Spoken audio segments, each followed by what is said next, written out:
Het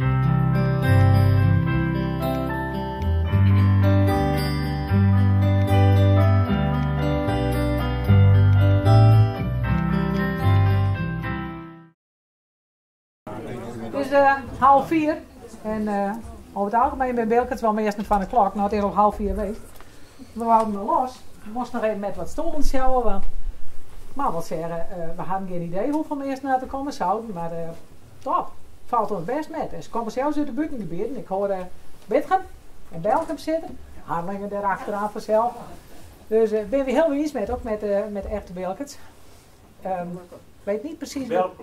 Belgium? Nou kijk. Maar wij wonen nog op het oude beeld. Nou kijk. Kom je daar straks even over hebben.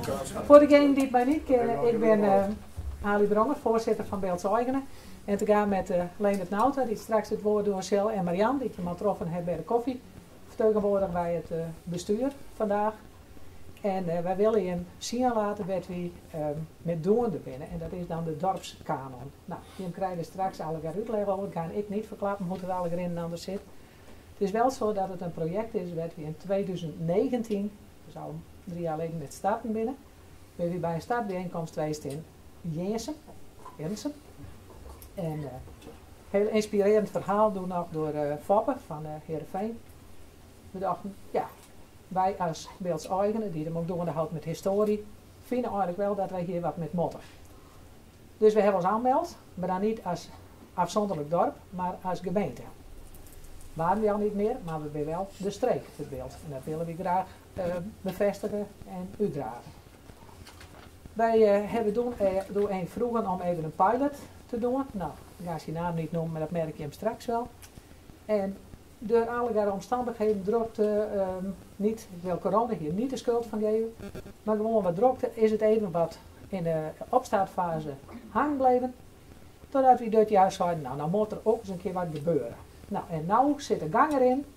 En die gang die willen we graag met hem delen van wat ben we nou de laatste paar maanden aan het doen geweest. En hoe gaan we verder. Dus ik wou nou het woord geven alleen het Nauta. Ja, bedankt Ali. Ja, dat mag wel. Nee, ja, want Ali doet het ook zonder briefje en ik heb wel een briefje. Zelfs met een nietsje erin, dus we hebben 2 plaatsjes. En dat komt ook een beetje omdat ik overdag uitgenodigd werd door Radio Eenhoorn bij Even Bils. Mocht ik ook een praatje houden over de Beelse kanon. En daar was liek wat consternatie, want ging het nou over een kanon of een kanon? Er zit al flink verschil in, beste mensen. En je weet dat al jaar, maar... Wij zongen een kanon. Dat heb je ook nog, ja. Er zijn 12 verschillende definities van hetzelfde woord. En dan hangt het er ook nog dus sterk van af, weet je, de klemtoon leggen. Overdag hebben we het over de kanon. En dan de kanon van het beeld. Ons mooie beeld. Hè? Daarvoor zitten we hier allemaal. Mijn naam is Leendert Nauta, Ali Soit krijgt al. En vanuit het bestuur van Beeldse Eigenen ben ik aangehaakt om dit project sinds zo'n dit jaar wat aan te jagen richting deze overdag. Dit is echter niet het eindpunt, maar een beginpunt. Want vanuit hier willen wij proberen om de website die we haast onthullen gaan nog groter te maken en te voorzien van nog meer onderwerpen, nog meer vinders over alle dorpen en over het beeld zelf. En waarom op deze manier? Ik denk dat een groot gedeelte van je de Facebookpagina's wel kent, het beeld zowat het waar, met dagelijks soms wel tientallen foto's gepost worden, waar ook een hoop op gereageerd wordt. Maar had je dan een paar dagen later weer eens denken van, goh, ik wil die foto weer eens opzoeken, dan vind je dat nooit weer waarom. Nou, dat is wel wat een probleem. En mede daarom hebben we ook gedacht van, oké, we moeten naar een systeem waarbij bepaalde onderwerpen en bepaalde foto's makkelijker waarom te vinden binnen. En dat werkt dus op deze website. Nou, in die kanon worden verschillende gebeurtenissen omschreven. Maar er wordt ook omschreven over bijvoorbeeld bepaalde mensen die van belang geweest binnen voor het beeld of voor het dorp. Bepaalde gebouwen. Het kan over sportverenigingen gaan. Het zou zelfs over Jelle Postumus gaan kunnen. Zou nog kunnen. Andries zeker, ja. Dus vandaar. Nou, meestal gaat dat per dorp in dit systeem. Het systeem van dorpskanons.nl En dan kun je verschillende dorpen aanklikken en dan lees je daar verschillende vensters, verschillende onderwerpen over. Maar wij, Bilkets, zijn vanzelf een heel klein beetje eigenwijs. Toch? Wij willen dat graag een beetje in eigen beheer houden. En wij willen graag dat het niet alleen over de Beelse dorpen gaat, maar ook over het beeld de voormalige gemeente. Want we hebben natuurlijk verschillende onderwerpen die het over verschillende dorpen gaan. Denk bijvoorbeeld aan de eerpelteelt, fruitteelt, dat we in verschillende dorpen hier gehad hebben. Vandaar dat we dus ook gekozen hebben om te zeggen, oké, we gaan ook een dorpskanon maken. En dan eigenlijk een gemeentekanon over het beeld. Dat is dus wat aans is aans. En dat vind ik altijd wel mooi. Dat onderscheidt ons weer van de rest. En wij zijn ook wat eigenwijs, dat zei ik al. Dus vandaag onthullen wij deze website, deze prachtige Beelse vlag van deze televisie uit te scheuren. En vanaf dan is het voor iedereen thuis ook te bezichtigen op dorpskanons.nl. Nou is het wat een klein scherm.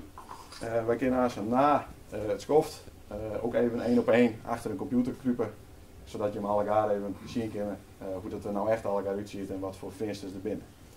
Dus wat ik al zei, het is een beginpunt, niet een eindpunt. En dat betekent dus dat wij nog niet klaar zijn. Nog lang niet klaar zijn zelfs. We hebben nog een aantal dingen die gebeuren moeten. En dat is naast het aanvullen van nieuwe vensters. Want wij hopen ook dat Jim met nieuwe onderwerpen nieuwe vensters komen zullen. Maar dat zijn ook de Beelse vertalingen.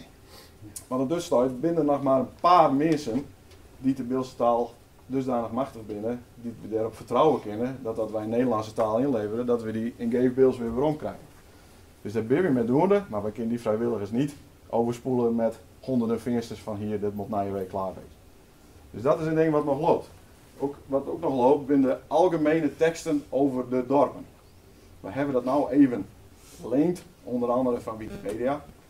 Maar als je ziet, als je naar het venster van bijvoorbeeld Nijhaltena, dan staat er al een zelfgeschreven stuk over de ontstaansgeschiedenis van Nijhaltena. Dat willen wij zelf ook voor alle andere overige Beelse dorpen. Dus dat moeten we er altijd wel even bij zeggen. Een ander ding wat we graag realiseren willen, is op het moment dat we genoeg vensters voor een bepaald dorp hebben, dat we bijvoorbeeld ook een dorpswandeling daaraan vastzetten kunnen. Dus dat je met een groepie, laatst bijvoorbeeld de gebouwen die omschreven zijn in de kanon, dat je daar laatst gaat en dat je ziet hoe dat nou is. En als er een bij is die er wat over vertellen kan, dan kun je denk ik een hartstikke leuke overdag hebben door het dorp. Maar dat is voor latere zorg. Voor nu onthullen we dus de website. En ik wou dat eigenlijk al het caperen dat voor ons doet. En dat is heel eenvoudig, dat is gewoon de vlag eraf. Is dat de vlag eraf? Zien we dat regelen? Moest hem even bij de hand. Jazeker, dat doen we. Er is verder geen vuurwerk. Er is geen vuurwerk? Nee, zeker. Kijk, zo, daar gaan we. Kijk eens aan. Ik heb dat snoer.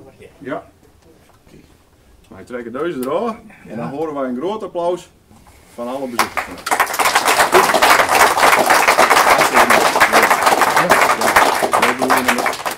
Zo. Nou, kijk eens aan. Want het is natuurlijk niet helemaal toevallig dat Ali en ik zouden dat moet altijd doen. Want we hebben het hier over de geschiedenis. En altijd het in zijn leven flink wat van de Beelse geschiedenis opschrijven.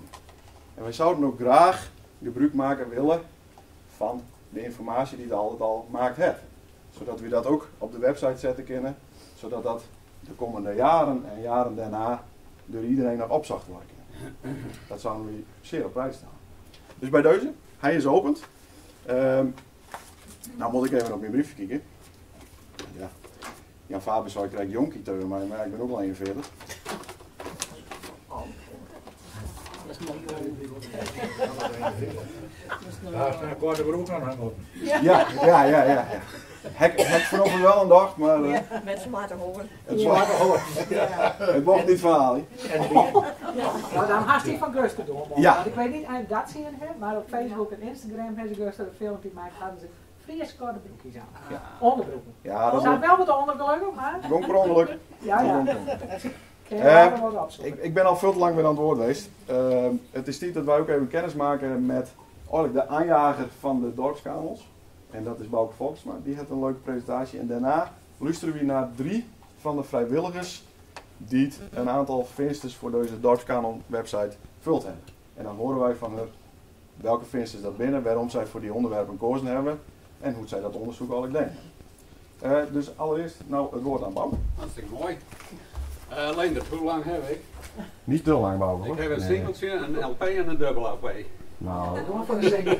doe maar één kant van de LP. Goed. Nou, oké.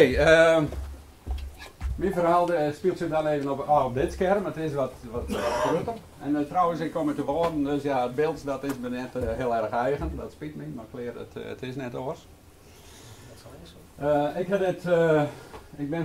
Mijn naam is Bouke Volkertsma. En ik ben maar beginnen en ik ben van het bedrijfje DNA. En dat zul je op de website hiervan. Dus mocht je ook nog meer weten willen over wat wij doen, dan ga je gewoon naar dna.nl. Met 3 E's en 2 A's. En daar begint het hele verhaal. Want, dan moet ik even erbij klikken kennen. En DNA die houdt zich bezig met het vastleggen van erfgoedinformatie. Dus informatie over de historie. En we hebben daar een aantal websites voor, een aantal platforms, waaronder dorpskanon.nl. We hebben dus straks even een Schengen. En laat ik dan eerst eens beginnen met, misschien hebben we hem er ooit wel eens, zal ik daar een moes? Nee, dat even niet. Dus werd het niks. Misschien ga je mooi door van deze website, dat is frieslandwonderland.nl. Ik maak even een beetje reclame hier. Friesland Wonderland is een website over alle dorpen en steden in Friesland. Dus daar hebben we al heel veel informatie verzameld over alle dorpen en steden in Friesland. Er zijn 423 dorpen en steden. Daar hebben we allemaal foto's van en teksten en historische kaarten en noem maar op. Hartstikke leuke website om even te oriënteren op Friesland. Dat hebben we gedaan samen met uitgeverijen en auteurs zoals Peter Cascarel. En destijds de Friese, hoe heet het ook alweer? De Friese boekerij in Leeuwarden. Friese persboekerij. Dus die was ook als eerste hierbij. Zo van, dat is mooi, dat gaan we doen met z'n allen. Dat was toen nog Abe de Vries, weer de directeur, en die vond het een prachtig idee. Dus op die manier hebben wij een start maken met Friesland Wonderland en dat was in 2006. Nou, we zijn inmiddels 2022. Dus dat is 16 jaar geleden, als ik het goed heb. Zo lang ben we al bezig met dorpen en steden in Friesland en historie van die dorpen en steden.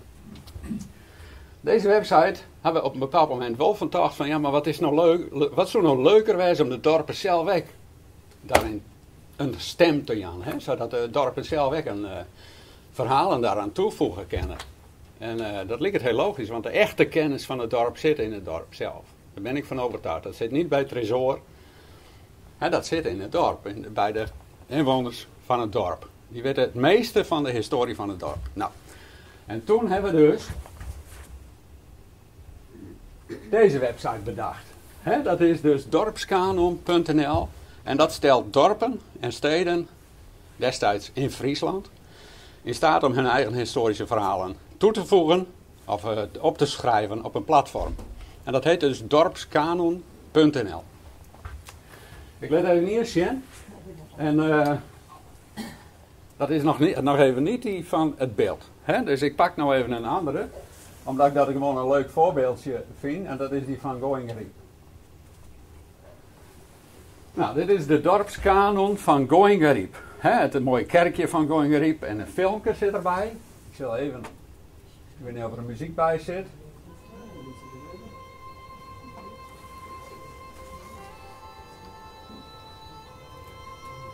Nou, dat is niet prachtig. Sfeer in mijn leven. Alles over Going Reap. Ik ga even door. En zij hebben dus in totaal 12 vensters schreeuwen. En wij noemen dat een venster op de historie van Going Reap. Dus en dat gaat over de kerk bijvoorbeeld. Een van de vensters gaat over de kerk.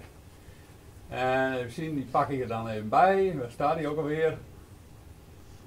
Ik zie hem niet. Nou, ik pak even een andere. Bakkerbrink. Bakkerbrink.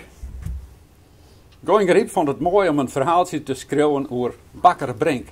Die had er natuurlijk heel lang de ballen bakt in Going Reap. En die man, die vonden zij, die moest een plekje hebben op de dorpskanon van Gooiengriep. Dus, wat is nou een dorpskanon?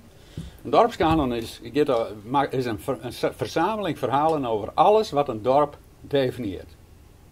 Dat ging in over gebouwen, ontstaan, personen, gebeurtenissen enzovoort. Vandaar dat Bakker Brink er ook prima in past. Dat wie een belangrijke persoon voor Gooiengriep. Oké. Maar we zitten hier voor het beeld. Hè? En dit is dan de website van het beeld. Daar zitten 6 dorpen in. En nou, je kent zelf zien. Dus als je naar die website gaat. Dorpskanonshetbeeld.nl. Dan kun je hem zijn van die kanons aanklikken. En ik pak even die van, nou, dit is van Oude Beeldziel. En dan zie je dus op dit moment 5 vensters van Oude Beeldziel. Nou, dat zijn 5 vensters. Het is een begin, ziet ze. Het is een begin, daar is vast nog meer mooi verhaal in petto. Oh, ja. Dus misschien komen er straks wel 10 verhalen, misschien wel 20. We weten het. Je maakt een start met een kanon. En die kanon die kan groeien. En hij stopt ook eigenlijk nooit. Want volgens mij... Hij houdt nou op. Oh, serieus? Hij viel één weg. Ja, hij stopt inderdaad. Nou, dat is... Volgens mij moet ik het woord stop net broeken. Nee. Maar een kanon is nooit klaar, want de geschiedenis gaat ook terug. Iedere week wordt er naar je geschiedenis geschreven. En binnen weer nieuwe mensen, nieuwe ontwikkelingen, nieuwe gebeurtenissen. En die kunnen ook al hier een plakje krijgen in die historische kanon van dat betreffende dorp. Nou, een venster is eigenlijk betrekkelijk eenvoudig. Hè? Ik vind het wel een heel mooi venster. Hè? Het gaat over de Kleine Keizer. En er zit een filmpje op van Omroep Friesland. En hieronder kun je dan nog doorklikken naar aanvullende informatie over dit onderwerp. Oké, even zien. En zo binnen dus nog 6 dorpen meer, die dus nou een kanon krijgen, een historische kanon. Nou, dat is prachtig voor de inwoners van die dorpen, maar het is prachtig voor veel meer mensen natuurlijk. Hè? En het prachtige van internet is, iedereen kent zien dat in Amerika aan toe. En dat zorgen wij bij de kanons die het al een tijdje online staan, dan komen de vragen binnen. Vanuit Canada, vanuit Amerika, vanuit Australië. Het is een prachtig fenomeen, dat internet. Hè? Want er is een hele hoop belangstelling voor historische verhalen van de dorpen. Dat weten we inmiddels wel. Vandaar ook de populariteit van Facebook. Want iemand zet een oude foto op Facebook en dat gaat roenom, vlucht het alle kanten op. Er zijn wel wat nadelen bij Facebook. Want alleen dat zei het al, vind het maar weer eens terug. Er zijn ook nog wat juridische nadelen. Met het delen van foto's op Facebook. En dat heeft met copyrights en nou, je van dat soort dingen te maken zien. Dus wij doen het, krijg wat oorsom. Zet het nou in een dorpskanon. En deel het dan nog eens een keer via Facebook om de website te promoten. Dat is eigenlijk net even andersom. Facebook gebruiken we nog wel. Maar meer ter promotie van deze website. Toerisme. Maar kijk iets zo zeggen. Want mensen in Canada, Australië, noem maar op, die vinden het prachtig om dit te zien. Maar je hebt telkens in de zomer, of misschien wel een hele mooie lange tijd, terug het hierheen, bezoekers in het dorp. En die mensen willen je mij graag informeren. Dus ik krijg het even neemt. Ik kan even niet snel letten. Want onderdeel. Oh, dat zit er net meer in. Nou, we hebben dus onderdeel van het systeem is een methode waarmee is het heel makkelijk van die QR-bordjes. Dat zijn gewoon plastic bordjes met een kleine beschrijving en een foto en een QR-code. En die kun je dan een morgen schroeven bij een pand of op een paal zetten ergens in het gebied.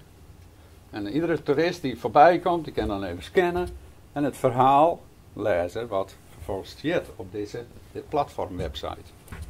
En dus dat zit er al hierin. Het kan een prachtig startpunt wezen voor een dorpswandeling. Misschien zelfs wel een andere route door het beeld heen. Want ja, om het hele beeld te voet te doen en misschien even wat veel van het goede. Nou, dus even samenvattend. Iets in mijn keel. Een dorpskanon gaat dus over datgene wat een dorp identificeert en definieert. Personen, gebouwen, gebeurtenissen, omstandigheden. Alles wat je belangrijk vindt om te schrijven over een dorp. Op het internet, zodat iedereen het zien kan over de hele wereld. En voor toerisme. En het leuke is, datgene wat je schreeuwen, zetten wij dan ook weer op die andere website over Friesland. En dit is best wel een populaire website, die Friesland Wonderland. En die had toch wel een aantal duizenden bezoekers per week. En in de zomer nog veel meer. Dus als ik hier nou op Friesland Wonderland zocht, en ga weer even naar Oudebeeld Ziel. Even zien hoor, Oudebeeld Zeil. Ja, daar zit dan ook weer die historische kanon van Oudebeeld Zeil in. Het is allemaal in elkaar verweven. En dat is prachtig. Want ja, dit is best wel een toeristische website. Die wordt een soort broekt, toch toeristen. En via zet hij hem dus feitelijk, je hem kanon ook in voor een stukje regiomarketing. Dat is een beetje het idee daarachter. Als dat er lang op staan. Sinds gisteren denk ik alleen het toch niet? Ja. Die verbinding was er lang op. Ja, ik had ook 400 hits op Kleine Keizer. Ik denk, dat heb ik zelf niet denken. Ja, waar die hits bij komen, ik weet het ook net zoiets. Maar het gaat heel snel. Dat is op zich wel prachtig. Het mooie is, dan ga ik toch ook nog hier even naar Oudebeeld Zeil. En die broek ik dan maar even als voorbeeld telkens. En dit is een andere website. Dat is al de derde website waar dezelfde kanon op zit. Dit is de dorpskanon.nl. Dus je kanon van Oudebeeld Zeil zit al op 3 plekken. En misschien bedenken we straks nog weer een andere plek. Dus het mes snijdt ook aan meerdere kanten tegelijk. Denk ik. Nou, dat is een beetje het verhaal over de kanons. De samenvatting heb ik al gedaan.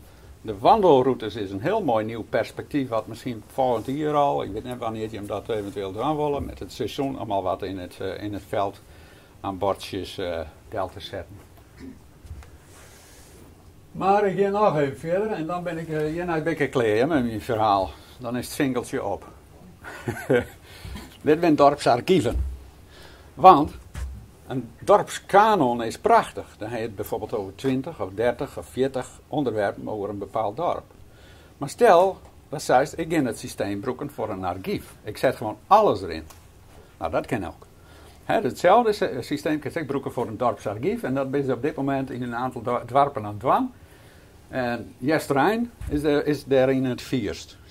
Die haal een heel soort informatie erin te zetten. Dus als je dat leuk vindt, kan je even naar jesterijn.archief.nl gaan. Hele mooie website. Er zit inmiddels al een heel soort informatie op, maar er komt nog volle meer bij. Echt ongelooflijk. Wat ze daar voor plannen hebben om historische informatie vers te lezen. Ik pak de Tjerke als voorbeeld. Zul je hem zien, het layout is telkens wat hetzelfde. Er is een grote foto bovenin, een tekst en een foto en nog wat oorinformatie. Nou, dit is de Martini-kerk in Jesterijn. En ze hebben er nog een stuk als 10 vensters onder maken. Dus dan zeggen ze van, nou, wat kunnen wij al je vertellen over de Martini-kerk in het dorp? En ze hebben 10 onderwerpen erbij betocht. Ik pak maar een willekeurige. Dat is in dit geval de sacristie. En daar hebben ze oh nee, dit is niet een mooi, want er zitten maar 2 foto's onder. Ik moet even een oor pakken. Het orgel. Zie, daar zit nog wat meer onder. Ja, en dan krijg je dit soort mogelijkheden. Dat je mooi van die dia-presentaties eronder heen kennen. Met al je informatie erbij. En In deze website is ook vervolgens de mogelijkheid gecreëerd om personen te koppelen aan foto's bijvoorbeeld. Hè? Dat is ook leuk. Zo van, ik wil alle foto's zien met ziet op stiet bijvoorbeeld. En dan kan je dat heel makkelijk vinden. Dan ben ik al klaar. Of alle filmpjes van Dorpsfeest 1968. Hè? Ik neem je maar wat. Nou, dit is het werk wat wij doen. Hè? En we zijn in het beeld nou bezig met dorpskanons. En dat binnen dus een x-aantal vensters per dorp over de historie van het dorp. Dat doen we in de Nederlandse taal en in beelds.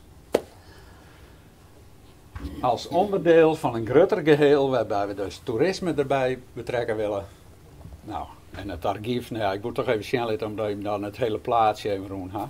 En dat is in dit gebied voorlopig net aan de orde. Maar wie weet wat de toekomst brengt. Ja, Ik denk dat dit mijn singeltje is, Leendert. helemaal goed, Bouke. Ja. Ik wil daar namens Stichting Beeldzorgen ook hartelijk danken voor die inzet. Radiant. Wij zijn... Ik vind het zelf ook mooi om te doen.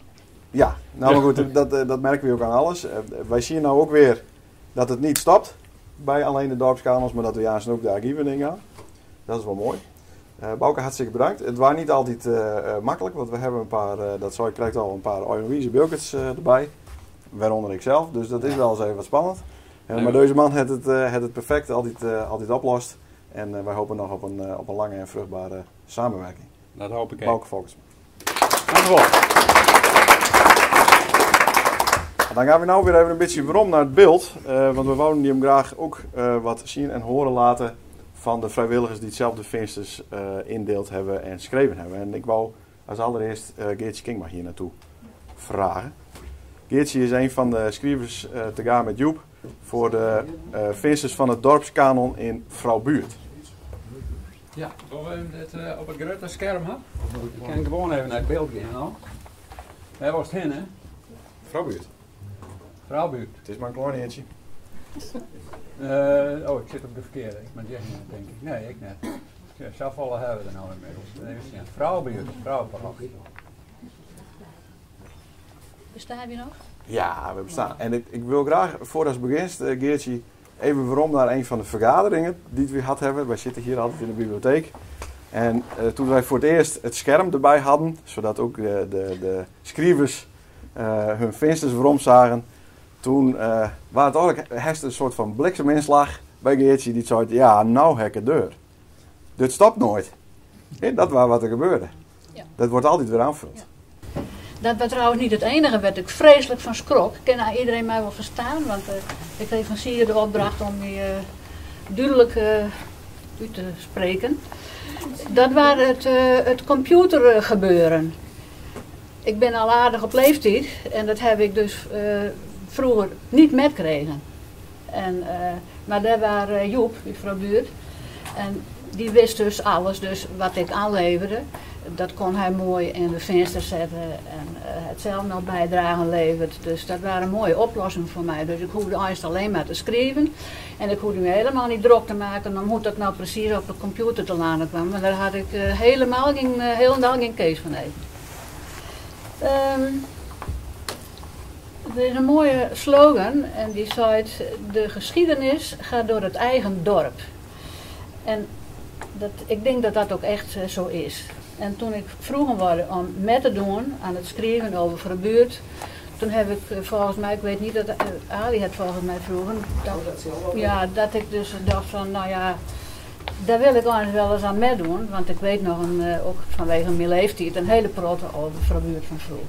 Nou, dat was mijn verhaal.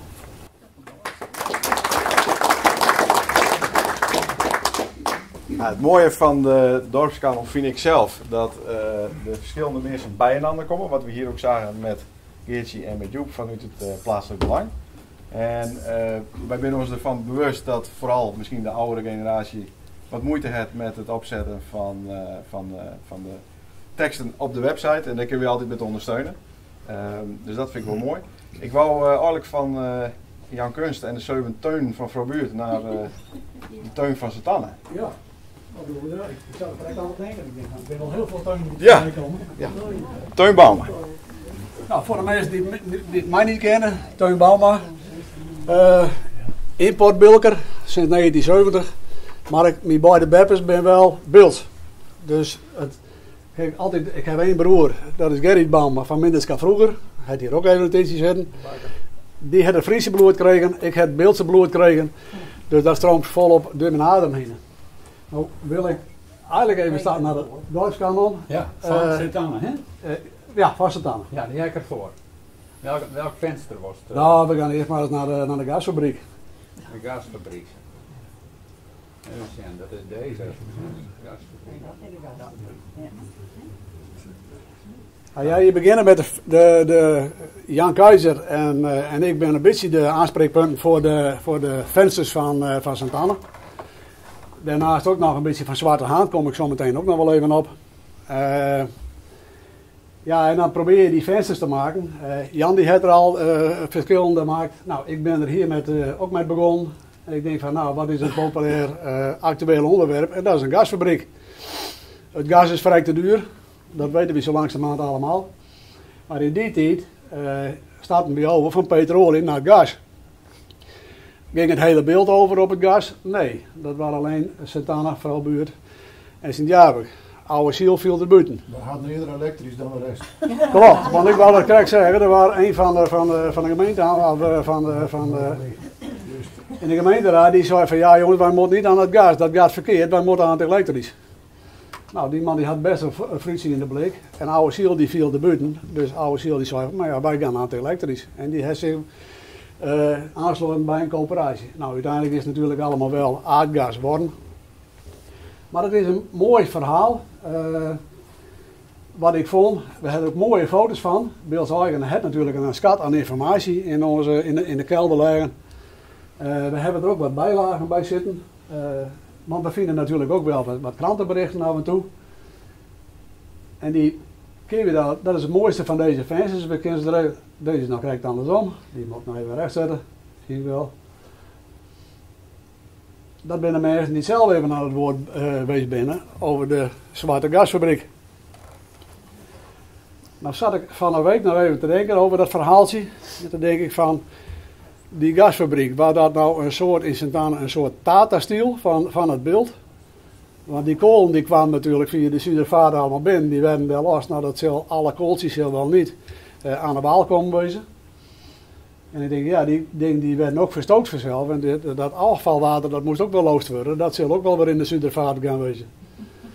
Dus ik had één keer denk van, hé, dat is misschien een beetje het Tata-stiel van het beeld. Smerige grond.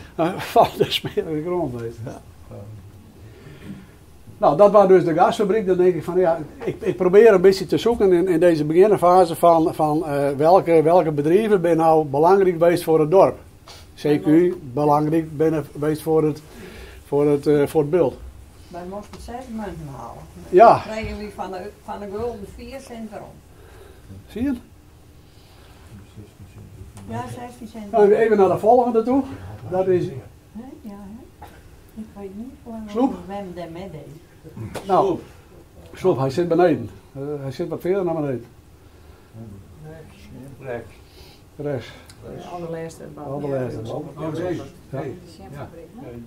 De Sjemfabriek. Ja, nou wil ik niet gelijk een taalstrijd ontwikkelen. Daar staat, ik kreeg het stukje weer terug van de Beeldse vertaald en die hadden het over de Sjemfabriek. Maar, ik had ook een filmpje zien. Waar zit verder daar? Van de sloop, van de toren. Hè, van de oude piep. En daar had het over een jamfabriek. Wat is nou op zijn beeld? Wij zijn de jamfabriek. Is de jamfabriek of is de jamfabriek? Nou, goed. Ja. We houden het eerst maar op jamfabriek dan. Ik vond dit een heel bijzonder verhaal. En dit is, je moet het eens een keer lezen. Er is ook een boekje, zit hier in de bibliotheek. Wij proberen hem ook in dit verhaal te krijgen. Zodat je hem ook gewoon online lezen kan. Daar is het bestandsje nog wat te groot voor, maar dat komt vast wel.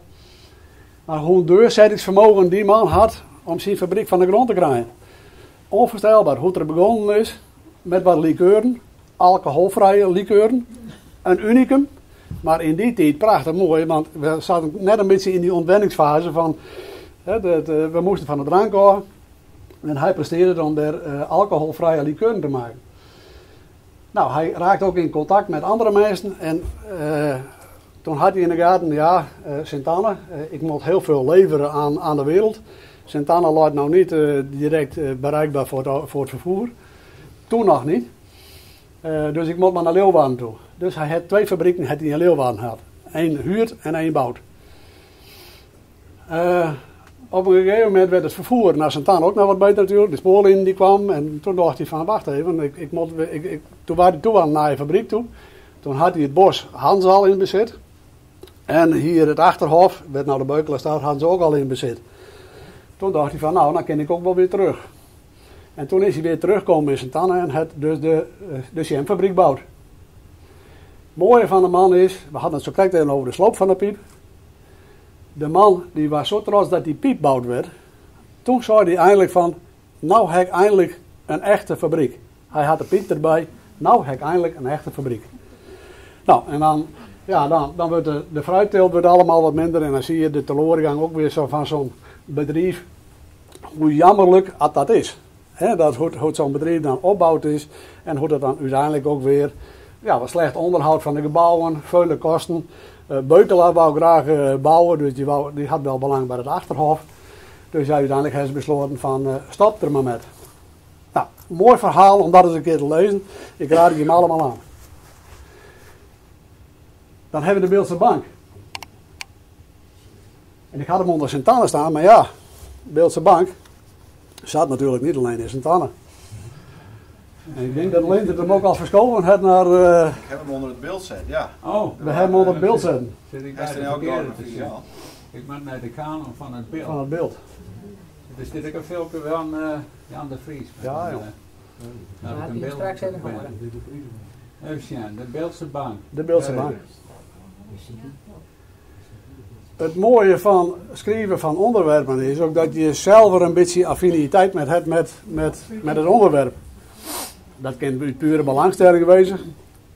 Dit was nou zo'n onderwerp wat nou best wel... Ik heb het verhaal ook 3 keer geschreven, want het was me elke keer niet goed genoeg. Maar dat is wel een speciaal verhaal. En waarom? Beeldse Bank was natuurlijk heel herkenbaar, hier natuurlijk op het beeld. Maar met name ook het gemak, hoe je met elkaar omging. Als de Beeldse Bank sluitingstijd had en je had s'avonds nog geld nodig, dan kon je even achterom komen en dan kon je nog geld ophalen. Sterker nog, als het geld er niet voorhanden was, dan was het spaarpot van de kinderen over de kop gegooid en dan werd alsnog het geld uitbetaald. Nou, regelgeving, dat zou nou niet meer kennen, maar toen kon dat nou wel. En waarom vind ik dat nou zo mooi? Ik ben zelf niet bij de Beeldse Bank begonnen, maar ik ben begonnen bij de Algemene Bank Nederland in 1974. Hier wordt ook verteld in dit filmpje, jongens, als ik dan uit Sint-Jabe kwam, of uit Oude Ziel, dan had ik het geld los in de kofferbak leggen. Daar moet je nou niet meer aan denken, want dat moest in de kluis natuurlijk. Nou, ik zie je vertellen, ik reed in die tijd, 1974, ben ik op een postkamer begonnen bij de Algemene Bank Nederland in Leeuwarden. En dan ik had een Vespa tot mijn beschikking gekregen, tassen erop. En ik reed vrijdags, reed ik met de salarissen, de contante salarissen, naar een machinefabriek Hoeksemaarveld, naar de boekhouder toe. En daar bracht ik het contante salaris en die vervolgens moest uitbetalen. Vervolgens ging ik op mijn brommeke terug via de Frieslandhal, want daar hadden we ook een bijkantoortje zitten. En daar, Teke Hakkema zat er, die kennen waarschijnlijk allemaal nog wel. Nou, Teke Hakkema, en die had het natuurlijk geld in de bus zitten en ja, dat mocht ik dan metnemen. Nou, dan ga ik dat in mijn tasje doen. Nou, ik liep daar gewoon met grof geld, gewoon op mijn Vespaatje, zo reed ik de Leeuwarden heen. Ja, en als je dat dan, dit verhaaltje schreven, hoe gemakkelijk en hoe we buiten de regeltjes omgingen. En ik mocht datzelfde verhaaltje schrijven. Ja, dan is dat gewoon een stukje herkenning van vroeger hoe dat gaan is. Maar ik zei, de Beeldse Bank was niet alleen van Sint-Anne, dus we hebben inderdaad even onder het beeld gekomen. Die discussies zullen we nou wel vaker krijgen zelf. Ja, waar moet nou een venster onder hangen? Dat is best wel lastig. De volgende discussie krijg je natuurlijk ook. Jan Keizer en ik ben beide bezig geweest met het onderzoek naar de veerhaven Zwarte Haan. Dat onderzoek is klaar. Het is begonnen met het onderzoekje naar de meerpaal. Wat het kring nou eindelijk staan. Maar uiteindelijk is dat het hele verhaal over de veerdienst van Olivier en van der Geest. En dan denk ik dat we eigenlijk het complete verhaal hebben. Hij staat er nou nog niet op. Nee. Hij heeft het nog niet vrijgegeven. Maar ja, de Zwarte Haan. Dat is ook zoiets met dorpskanons. Zwarte Haan, ja, het is een buurtschap. Dus mogen we dat nou apart nog benoemen of zetten we dat onder Sint-Jabek? Dus voorlopig zit het gewoon onder Sint-Jabek. En, maar ja, Nij Altena is er ook bij komen. Hebben we hier vertegenwoordigd van Nij Altena? Ja, zie je. Nij Altena zo, ja, maar wacht even. Ja, wij vinden eigenlijk, wij zijn ook wel met de hele vereniging bezig. En Zwarte Haan horen wel een beetje bij ons. Ja, nou ja, dan krijg je wat een discussie. Dus voorlopig laten we het maar op postcode houden. Hij komt onder Sint-Jabek te hangen. Volgende week wordt het verhaaltje komt hier op de site over de Veerhaven. Komt het ook in de krant en is het hele rapport, het onderzoeksrapportje wat we gemaakt hebben, is ook beschikbaar. Ik hoop in ieder geval dat hier nog veel onderwerpen bij komen. KLMV is al even voorbij komen. Ik weet gelijk al zien, Jan Faber. Proberen wij natuurlijk ook een stukje over te schrijven. Maar we proberen ook vooral mensen te vinden die het stukjes schrijven willen voor ons. Die techniek, het leent het al zo uit, hoe je niet bang voor te wezen. Had je maar een mooi stukje schrijven kunnen, wat van belang voor de kanon is, ben wij hartstikke blij, zorgen wij dat het erop komt. Nou, zo hebben Jan Faber vroeger naar KLMV. KLMV zit er inmiddels ook bij. En we proberen bij die fans zoveel mogelijk wat foto's te krijgen, maar ook aan informatie, stukken uit de krant. Als KLMV nog tevoorschijn over de kist onder Sint-Anna.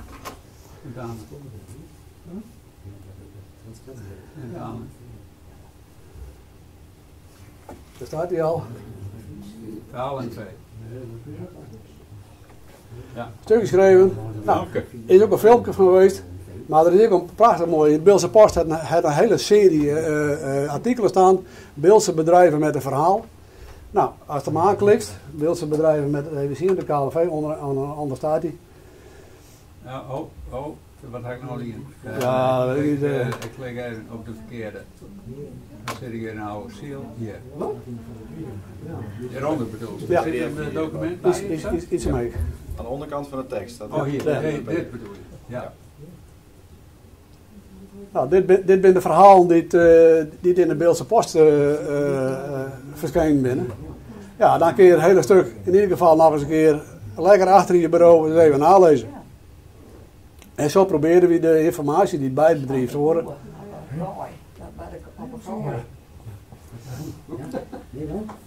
Nou, er is een hele serie geschreven. Nou, de archieven die staan hier natuurlijk bol van informatie. Dus we proberen zoveel mogelijk van die informatie uit het archief ook bij die stukken te krijgen. Nou, dat was het verhaal even over Sint-Anna. Maar ik even een vraag stellen. Zulke vragen van waar hoort het bij? Ja. Dat kiest ook onder beide noemen zetten. Ja, ik ken ook. Denk het En wel. dan deze schrijft van ik wil een Beeldse bank opzoeken. Ja, ken. Ik vind het niet onder Sint-Anna. Nee, dat zou Ik kan kennen. het misschien niet onder het beeld zoeken, maar als het onder Ja. beide zegt, dan Ja. is het toch... Klopt. Onder oude ziel. Ja. Ja hoor. Nee, toch? Ja? Ja, Teun, Nou, hartstikke dat was blij. het verhaal. Ja, die discussie over waar hoort wat nou precies bij, is een discussie die we constant over allerlei dingen voeren. En dan hebben we ook nog te krijgen met een stukje rouwverkabeling, postcodes, nieuwe postcodes. Dat is en blijft lastig, maar dat maakt het juist alweer uniek. Dat vind ik dan wel weer mooi. Ali had het correct over dat we eigenlijk in 2019 al begonnen binnen met dit project. En toen hebben we eerst een pilot gedraaid. En dat was met Sietse Keizer. En, niet een beeld, hoor. ja, pilot, ja, een piloot. Nou, probeersel. Een probeersel, dat vind ik een goeie. We hebben een probeersel gedraaid met Sietse. Ja. Met Sietse heb ik nou, herst elke dag om een dag contact gehad de laatste maand. En dat waren ook wel eens op het scherpst van de snede. Want het gaat namelijk bij Sietse ook om een stukje passie. En daar denk ik dat we nou wat meer over te horen krijgen. Sietse Keizer. Ja, ik ben inderdaad door Ali, ik weet niet meer hoe, vroegen om in 2019, wanneer was dat Ali? Ja, om wat voor een pilot, een probeersel op te zetten voor deze dorpskanons. En ik werkte toen ook alweer in het archief van de Waddenhoek, zijn wij dan hier. En ik moet zeggen, het begin eigenlijk, de oorsprong lag bij het werken bij Douwe Zwart in het gemeentearchief, daar waar ik altijd 2-3 schoften. En toen kreeg ik weer de smaak te pakken van historie, van beeld. Vooral eerst met de dorpshistorie, ook met Van Satannen, de wandelingen, ook met Hopen, met de oude. En nou sta ik aan, en zeker toen de COVID insloeg, dan kon ik ook niet meer naar Franeker, dan was de boel er dicht. En op dat start vraagt Ali me, kun je ook wat betekenen voor de kanons? De ene Volkersma heeft ons belt en we hebben demonstraties zien en kun je er wat aan doen. Nou, toen ben ik dus begonnen met kanons voor het dorp Oude Ziel. Nou, gelukkig, ik kan het niet een beetje inkorten, want ja, de rest heeft al een half uur vol lult. Maar Oude Ziel heb je al zien laten. Bouke die heeft er gelukkig al wat van zien laten. En ik zal me even beperken tot het beeld. Daar heb ik naar geraden 7 kanons van gemaakt. En ik moet zeggen, ik was al in de laatste 12 jaar dat ik vroeger ophaal met mijn werk, ben ik al vrij druk doende geweest met onderzoek, publicaties, Beeldse Post, Franeker Krant, noem maar op, Beeld.nu. Dus ik had heel veel stof en ik heb dat omzetten en beschikbaar gesteld voor de kanons. En dat omzetten, dat viel mij niet met, want dan moet je in 200 woorden, de kanon is al 100, 200 woorden, moet je dat eerst goed deel zetten, kort, helder. Daar gaat het hier om. En nou, gelukkig was later een uitvlucht dat je dus, dat heb ik ook zien, dat je het langere stik koppelen kan aan het venster. Je hebt zien hier, die stuk zal ik even wat verder toelichten. De mooie palen op het beeld. Ik heb hier nou ik ga het rijtje mee, nou het is niet helemaal chronologisch. Of hier is het. Ja, hier is hij goed. Nou, hier zie je hem voor mij een kanon die echt de oorsprong van het beeldhand aangeeft. Dat schreef ik ook in mijn boek, wat 19 november uitkomt. Dan zie je hem hier een artikel over de cartografie van het beeld. De verkabeling. Met name Douwe Zwart, Joop Woustra en andere sneuper. En ik hebben geprobeerd de 34 kabels van het beeld vanaf 1527, van het oud beeld, om dat uit te zoeken. Van het nieuw beeld heb ik inmiddels ook klaar. Ja, omhoog of omhoog is het. Dan zie je hem hier, wat ik straks nog even verder diep gaan. Ook, het is een voorloper op het plan A of D discussie. Want we hadden, Nijbeeldland hadden we al eerder veel meer aanwinnen kunnen. Had de 80 jaar oorlog er niet geweest waren in de Allerheiligenvloed. Want er was een heel stuk land, dat groene stuk hierboven, waar er om extra te winnen. 16 strandhoofden, Dukeldam, is dat goed, Leendert? Dat zou het Dukeldam, niet? Strandhoofden. Die hebben ooit het beeld redden in diezelfde Allerheiligenvloed van 1570. Had ik ook al stof aan. En ook een belangrijk part van de Beeldse geschiedenis, bronnen van de Beeldse geschiedenis binnen toponiemen, de veldnamen.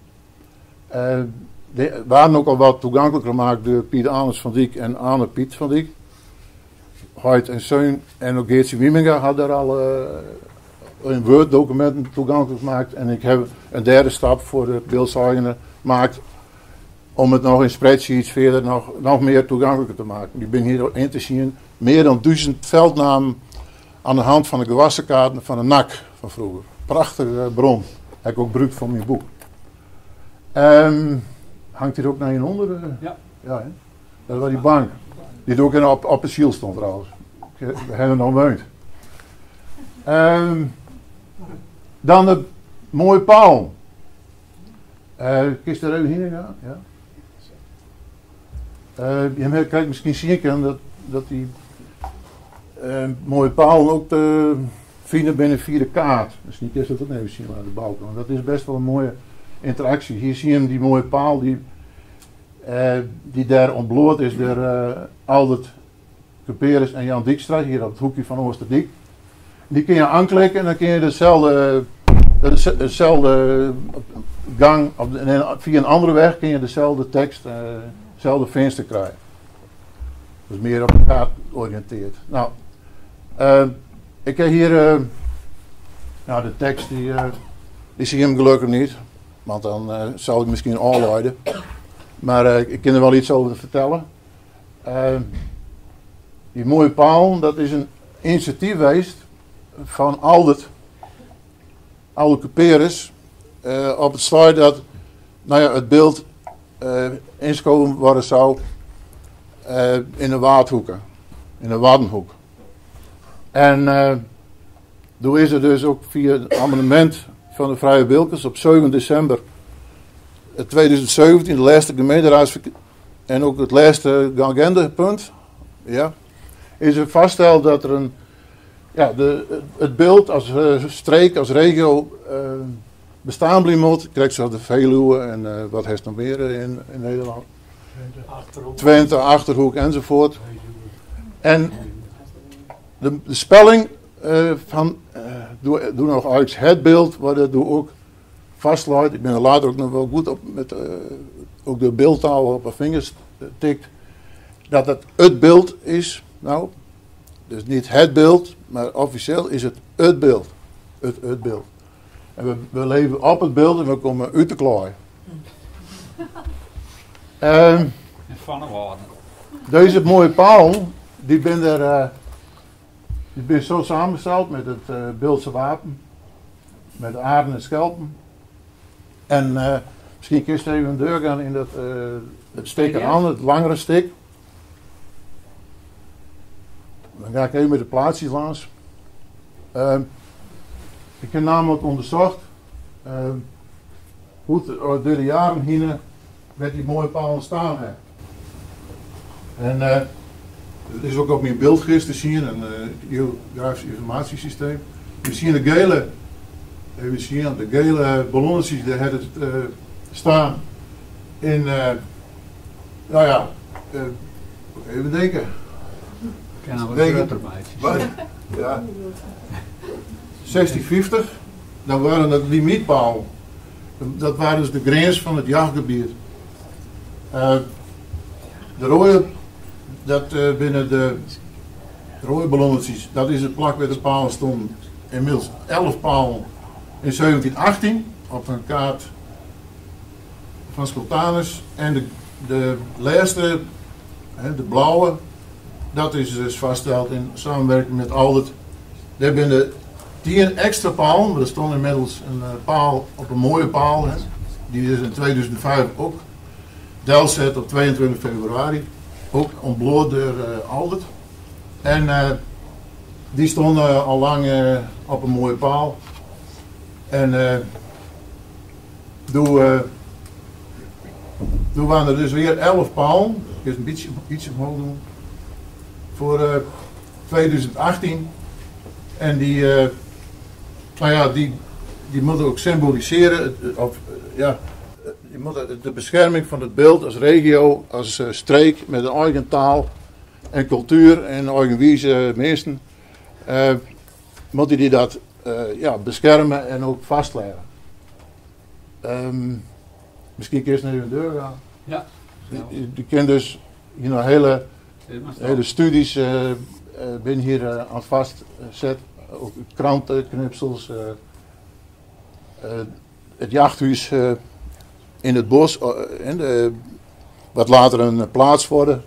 Je kunt dan nog zien waar die plaats staan hebben, want dat stadhoudelijk hof, op het jachthuis, dat stond er tussen die bomen die er nog altijd staan. Ja, verder. Het volgende plaatsje. Ja, toen maar. Hier ben krantenknipsels, bron, kaartmateriaal wat ik bestudeerd heb. Op een gegeven moment worden hier ook dat gebied hier, het Nijmonnike beeld, dat is ook vaak van stuwtje gewisseld, van verwijderde deel en dan weer van het beeld. En neef Jeppe Die woonde officieel in Van Weuderdeel? Of? Ja, klopt. Ja, die zat er correct in dat hoekje daar bij je oude ziel. En ja, dan maar verder. En zo zie je dus een hele studie van ja, al die verschillende palen op verschillende kaarten.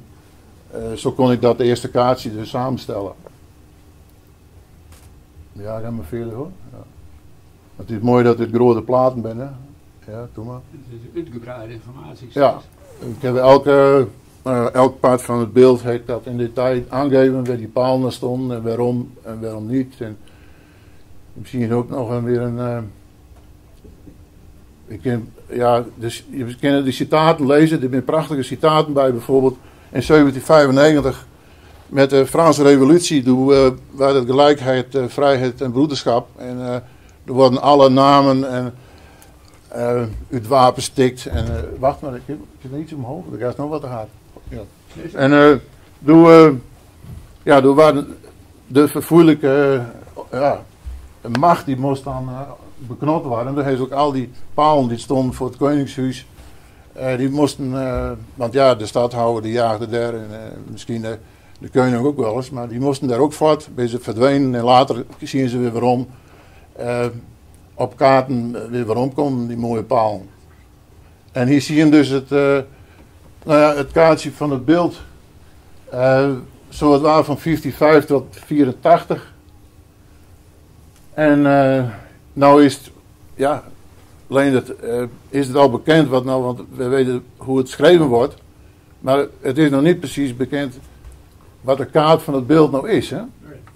Daar is er ook weer naar vroegen. Ja, er wordt al 3 of 4 maanden Ja. bij de gemeente om dat duidelijk te maken. Ja, Wat binnen de grenzen van het beeld. precies. Nou, dit stukje hebben we erbij gekregen tenminste, bij de Waddenhoek. Dus dat krijgen we ook bij het beeld, het naaie beeld waarom waarschijnlijk. Nou, en er zijn wat grensconflicten daar bij Ouwelooi. Het kaatsveld is er wel of niet van ons geweest. Dat kun je allemaal lezen in dit lange stuk over de mooie palen op het beeld. Is nog even doorgaan. Ja. Nou, en dan zie je hem op lijst ook bij de palen en nou staan op lijst. En als het naar deur gaat, dan zie je nog de ontbloting van die mooie paal op een Hoekoorsterdiek met Aldert en Jan Dijkstra, de wethouder. En nog steeds trouwens. Dat was het. Ja? Bedankt, Sietse. Maar eerst andere palen, niet? Ja, dat kun je al lezen. Ja. Maar daar had mijn kleins van een andere ideeën bij. Toen vertelde ik, ja dat ben palen van het beeld.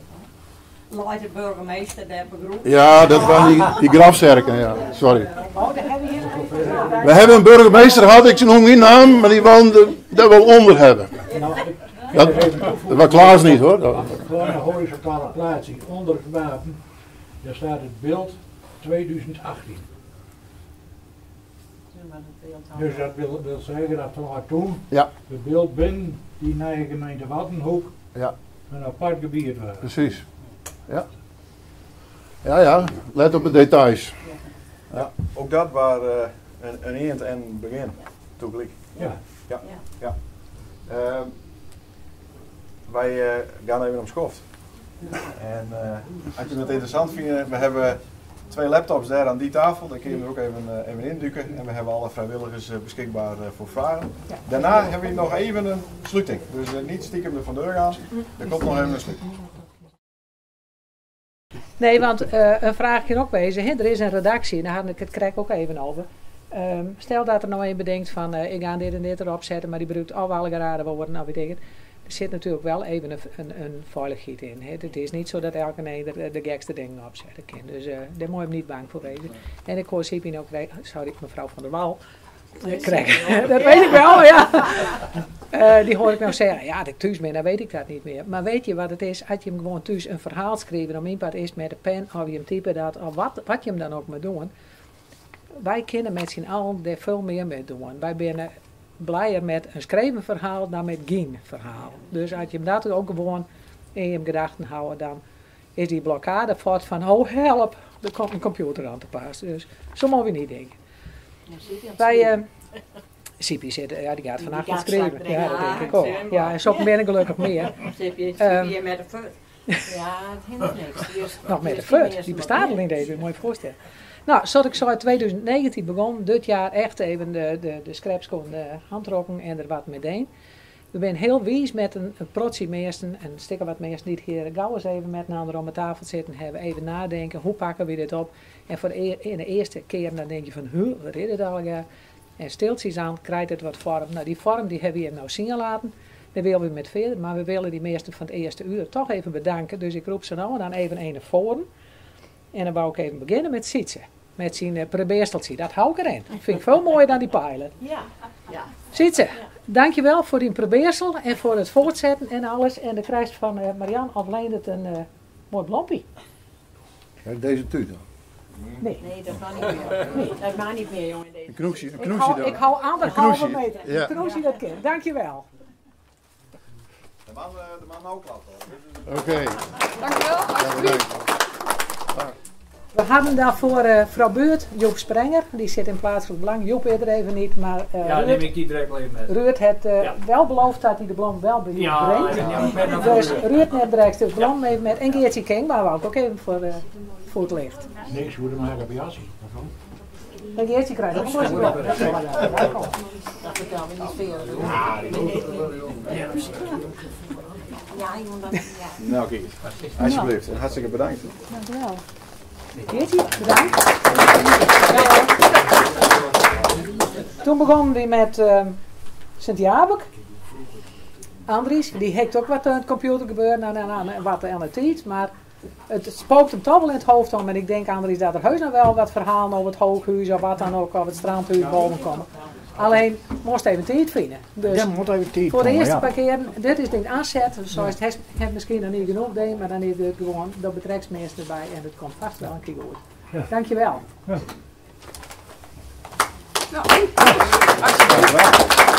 En Andries had steun van Frootje, maar die houdt het nog wel te horen, dat komt wel. Oh, dan moest het even metnemen willen, dat kan ook. Is het straks even metnemen? Ja? Krijg de extra even gaan eerst. Ja, doe graag zo. Dan hadden we voor Sint-Anne, Jan, die staat ook altijd te filmen daarachter, en Teun. Dus dat je hem ook even komen willen. Ik handel het nou al 2 tegelijk, hoor, zie je hem wel? Kom wel hard. Dit waren de 2 maanden van Sint-Anne. En kijk, in Zwarte Haan is het met begonnen, want je kan wel denken wat bemoeien ze met. Ja. Maar we hadden bij Beeldsheugen de vraag gekregen van het restaurant van Zwarte Haan. Kun je ook uitzoeken waar die meerpaal precies staan heeft? Nou, ze hebben wel ook aardig met de, zeker de screws, met de poorten in de klooi staan. Ja, letterlijk. Ja, toch? Letterlijk, ja. Om die meerpaal nog te zoeken, want dat wil hij dus graag daar een bord hebben, ook weer met, nou ja, voor de bekenders een QR-code eronder, zodat je dan de volledige tekst erop zien kan van, hoe staat dat er nou allemaal? Nou ja, dat vaarverbinding naar Ameland, dat is ook een belangrijk punt op het heen van waar gaan we weg, gaan we van Verwet, nou ja, Zwarte Haan wordt niks meer, dat helemaal anders zo. En verder voor Sint-Jabek, nou Jan voor Sint-Anne. Jan is altijd al druk doen met Plantsoen en met Oostenburg en Teun die hem krijgt alles tegen voorzien. Dus ook deze man, hartelijk applaus en hartstikke bedankt. Dankjewel. Ja, mooi. En dit bosje blom, dankjewel. Maar dat dit voor alle medewerkers ook voor Beeldsheugen. Want zonder Beeldsheugen kunnen we het niet. Want onze fotogroep die zit erbij en het documentatiecentrum. Ja, daarom. En dus bedankt. En ook voor mensen alle de buurtman, Beeldsheugen. hè? Jazeker. Ja, maar zonder, je kan nooit iets alleen. Nee. Wat je hem nou nog niet zien hebt, dat filmpje staat nog op YouTube. En dat moet dus even nog bij het begin van die kanon. Er staat een heel mooi filmpje van beeld van oud naar nij, dus een kind dat zien. Dat filmpje is gemaakt door Jelke en Sander. En die hebben ook een blompje verdiend. Nou, dan niet. Jelke, we wist. Jelke? Jelke moet ook even nog een foto. Dankjewel. Heb je iets met een film willen, heb je Sander altijd nodig. En Jelke voor de foto's, dus nou, daar ben je een heel mooi koppeltje iets zo te gaan. Dankjewel. Wat zou ik zeggen? Wij ben een mooi koppel. Je bent een mooi koppel gegaan. Ja. Nou ja, dan komen we bij Bouke, hè? Ja. Ik denk dat het ook wel even in zit, want het is wel zijn werk, maar het is ook zijn passie en alles. En nou, hij was hoe ze ons op weg geholpen heeft en hoe ze ons nou heel veel verder bewijst. Dus, Ik doe het heel heel graag. hartelijk dank daarvoor en dat prijs voor zelf ook Nou, belangrijk. hartstikke bedankt. Hartstikke bedankt. Alsjeblieft. Deze keer dat ik nog meer vergeten heb, hoor, dat is ook zo snel. Ja, dan zit het vergeten. Alleen het. Nou. Nee, ik zal het niet vergeten. Ik zal het niet vergeten. Dat valt met. Alleen dat zei van een week toen weer de hest met de radar in luist. Nou, dat klopt. Ik heb wel een mooi verhaal van maken, maar dat klopt gewoon. Dan heeft ze ons er ook in lust. Ja, maar daar ben ik zo goed in. Hè? Vrij hebben maar daarachter. Ja. Ja, ik ben er ook heel leuk. Ja, dat is Nee, maar wij zijn er toen wel geweest naar die staatsbijeenkomst. En je denkt wel, maar toen op een gegeven moment, toen we hier dus met echt stappenzetten zouden van hoe doen we dit nou. Toen begonnen ze met moeilijke woorden om te slaan en met computertoestanden. En alleen dat ze, oh ja, dat zit zo. Ik denk, Dus ik stapje aan de kant, Leendert stapje naar voren. Dus vandaar dat Blompie is meer dan verdiend voor Leendert. Dus applaus voor Leendert. Dankjewel. Ja, mooi bos. Ja, mooi bosje. Ja, we hebben Naya Blomest in dienst genomen, komt uit Semaar, maar oorspronkelijk van Oude Ziel. Dus ik bedoel, we houden het op het beeld. Ja, maar Frootje. Ja. Frootje wat nou. Frootje die neem je dan met. En Jan het. En dan mij. En vrouw Buurt. En Joop. Ja, daar ben je er. Dan wil ik je hem heel hartelijk danken voor deze je bijdrage, je interesse. Want ik kan wel merken, het praten allegaar. Ik heb het idee dat je het allegaar wel aardig op prijs stellen waar we nou met starten binnen. Ik hoop dat je nadenken gaat wat voor verhaal binnen. En lukt het zelf niet, zoals ik zei, kom weer een van ons. En dan kom weer met een ander, zoals de Bouke krijgt zei. Aankomend jaar eerder wat, over 2 jaar eerder nog meer, en over 10 jaar. Er nog veel meer allegaar te zien. Dankjewel voor je komst. We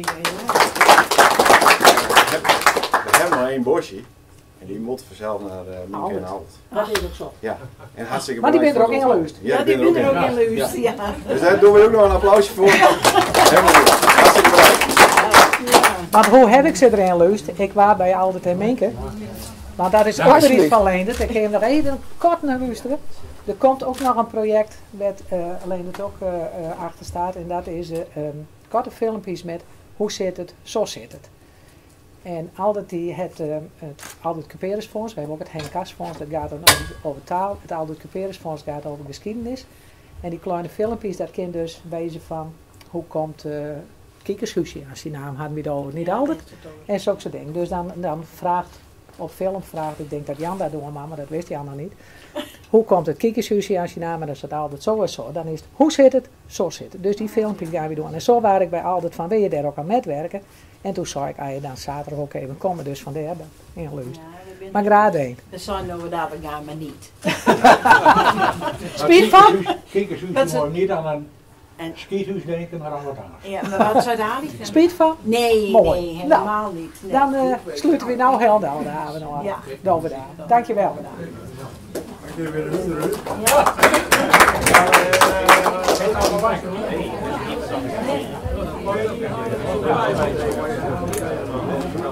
Ja.